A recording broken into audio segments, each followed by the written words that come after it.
What's going on, everybody? Back again with another video, and this is a very special one. This is by far the nicest pistol I've ever reviewed, I've ever owned, and it is also the most expensive pistol I've ever reviewed or ever owned. And albeit that I've been kind of fighting buying a custom 1911 for years, I finally understand why they cost as much as they do. And I finally understand the obsession that many people have with them. And obviously, just like any work of art, you just have to appreciate the little things when you're going to go out and pick up something like this. So we're going to talk a little bit about specifically what we've got sitting here in front of us and some of the custom options that make it special. So if you don't already know, this is a Nighthawk 1911. Specifically, this is the Shadow Hawk Commander. So it is a commander size 4.25 inch barrel. It still has a full capacity of 8+1 45 ACP. They do make these in different calibers with different capacities, obviously depending on which caliber you end up choosing. They have a slew of custom options that you can add or remove from the platform that you choose to go with on the Nighthawk side of things. So Nighthawk is one of the premier manufacturers of 1911s in the world. Every single one of their pistols is built by a single gunsmith that from start to finish is the one that builds your gun.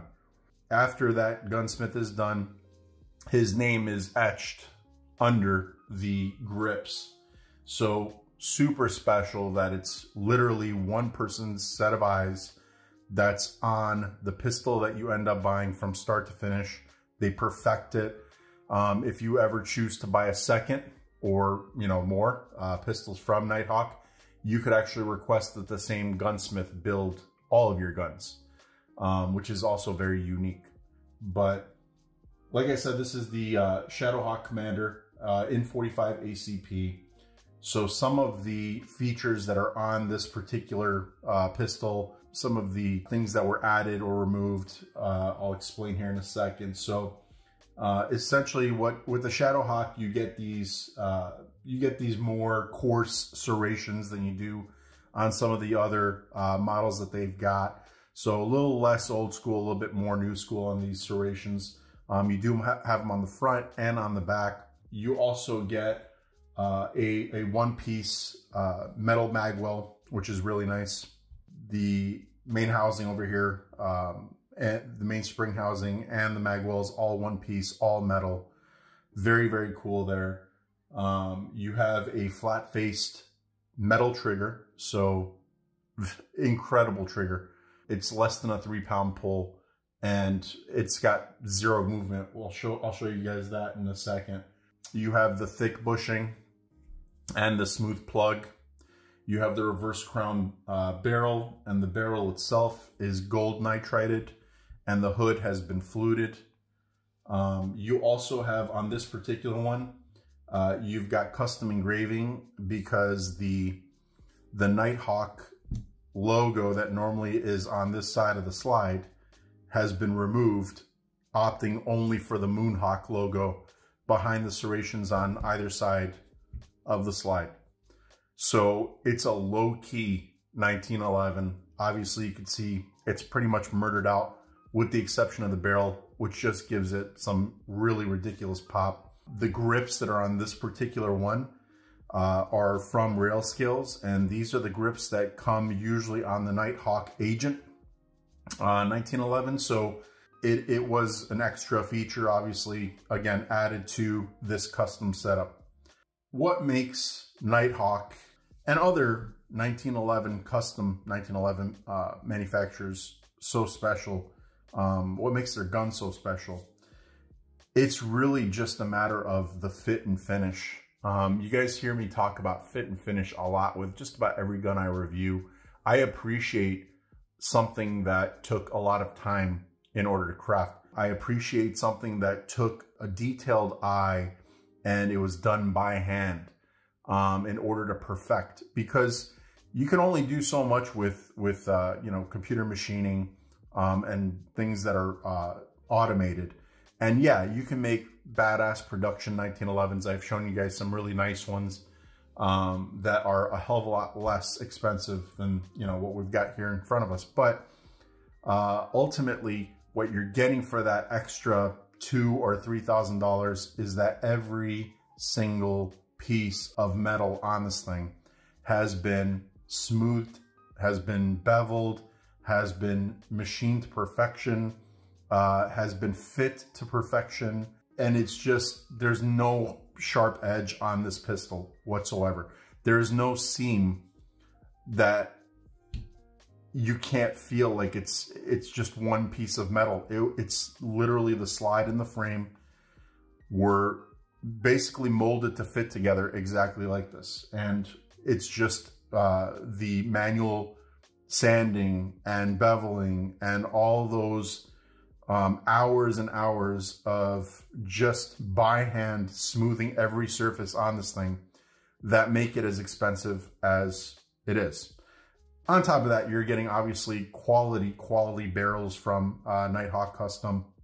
You are getting top of the line, you know, stippling, and you're getting top of the line magazines, you're getting top of the line triggers, you're getting, I mean, everything is top of the line, obviously. And let me show you guys the trigger real quick, because it's just, oh man, it's special. All right, so obviously we'll check, make sure we're clear, and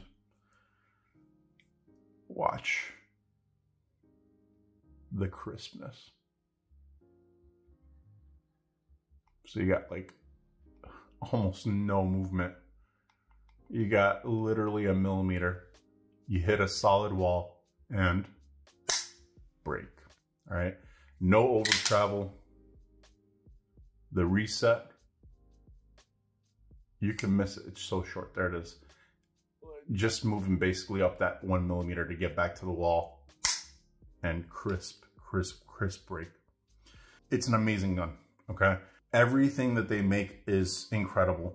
The price is ridiculous, but again, justifiably so, just because of the amount of man hours that are put into building something like this. It's art, okay? It's a work of art. And as we all know, there is no such thing as a cheap work of art. If it's done by hand, and if it's taken countless hours to manufacture, it's just gonna cost more. These start right around $4,000, depending on all the custom options that you opt for, depending on anything that you opt to pull from the custom options, or the options that come standard on the model that you choose. I mean, it could run you hundreds of dollars more, if not, you know, maybe $1,000 more if you're opting for every option you can get, but it's going to be yours. It's pretty much a 1911 that you know that no other person will have a matching one, unless they literally picked all the same stuff that you did. And even then, you'll likely have a different gunsmith that built yours, so it's still going to be unique. It also comes with these Heine sights. They're awesome. They're night sights. You've just got the single dot down here at the rear sight. You've got the single dot obviously up on the front sight post, so you just align them. And they're nice and easy to pick up at night. They're obviously serrated here at the back. So is the entire slide, which is a nice touch. You know, you can see right here, as far as the extractor port, it's like, you can't even see it. It's amazing how they've machined this thing into the slide.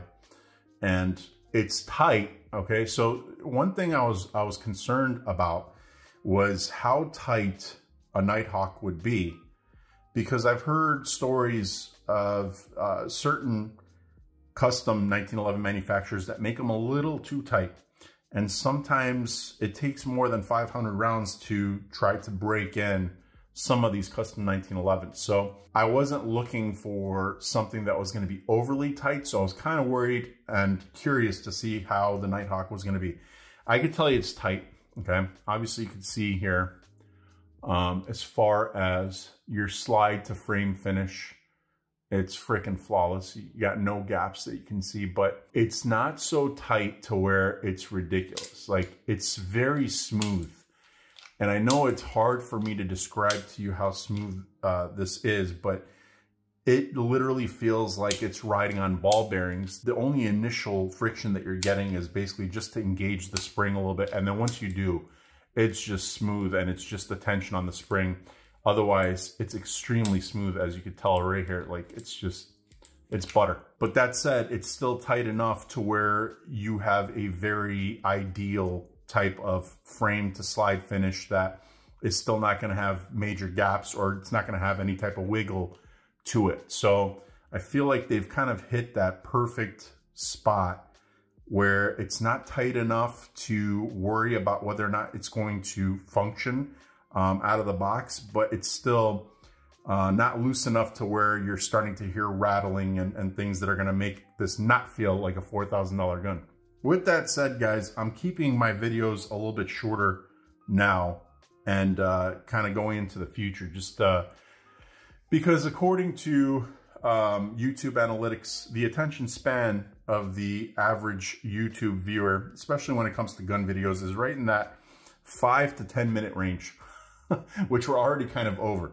But I'm going to try to keep these videos short and to the point for you guys, so that, you know, we can go and roll through more videos and just kind of get through the highlights and not through all the fluff. So as always, if you have any questions, leave them in the comments section. Please make sure to like and subscribe, and I will see you again on the next one.